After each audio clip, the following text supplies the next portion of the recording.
So yan, good evening guys. Ito ang ulam natin for tonight. Pusit, ito yung ingredients niya. Sibuyas, bell pepper, chili green, and bawang. Tapos yung dahon ng sibuyas. Magi-stir fry pusit tayo. So yung pusit, iba-blanch muna natin ng 1 minute. Okay, let's go! So yun guys, lalagay na natin yung pusit. Iba-blanch lang natin siya ng 1 minute kasi pag masyado siyang nakuluan, kukunat yan eh. Kukunat yung pusit, kaya dapat saglit lang. Ayan. So yan, 1 minute lang siya. Iba-blanch lang siya natin ng 1 minute.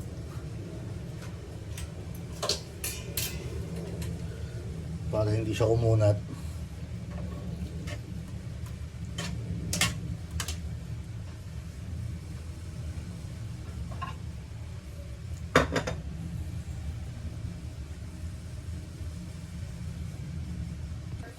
So yun guys, hahanguin na natin.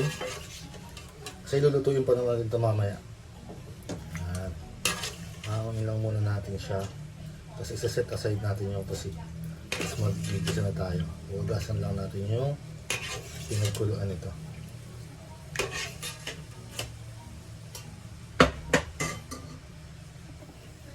So ayan, maglalagay na ako ng konting mantika. Tapos maglalagay din ako ng butter.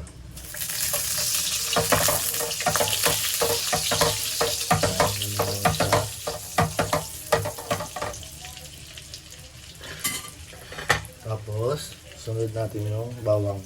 Medyo ito-toasted natin yung bawang para malasa.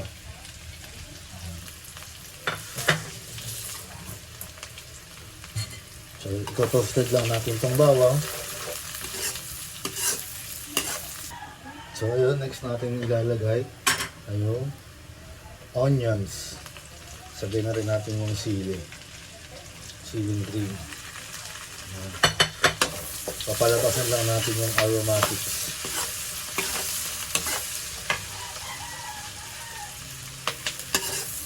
Yung bango. Bawang sibuyas pa lang, ulam na. Mix na natin yung bell pepper. Bell pepper. So, stir-fry lang natin. Haluin lang natin. Hanggang sa magsama-sama at lumabas na yung mga aromatics ng ating mga nilagay na ingredients.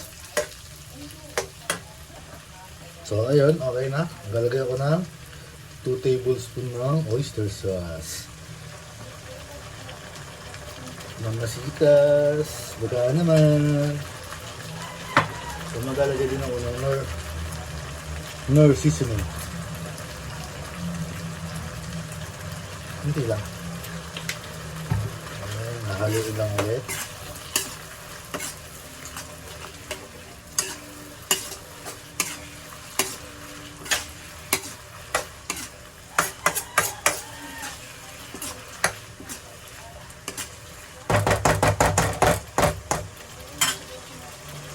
So, magalagay din ako ng konting paminta para may spices.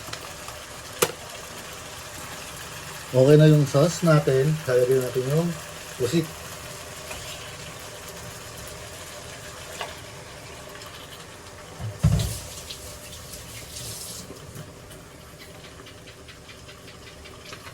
Okay.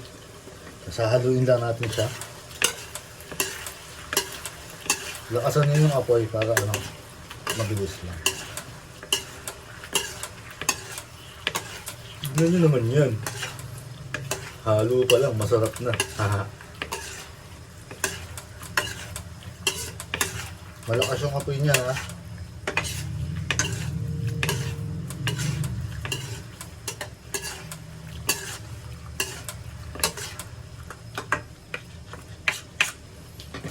Ang panghuling lahok para magkakulay.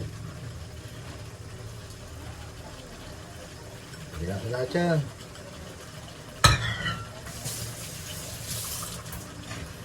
Alright. Halu-haluin lang ulit.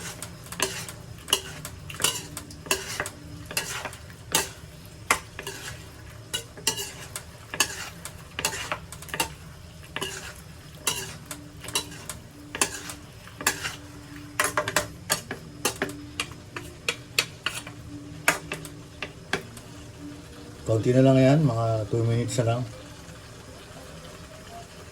Bango.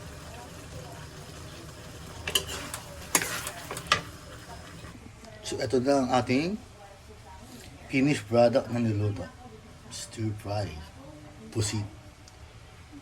Kanyama na po. Let's go!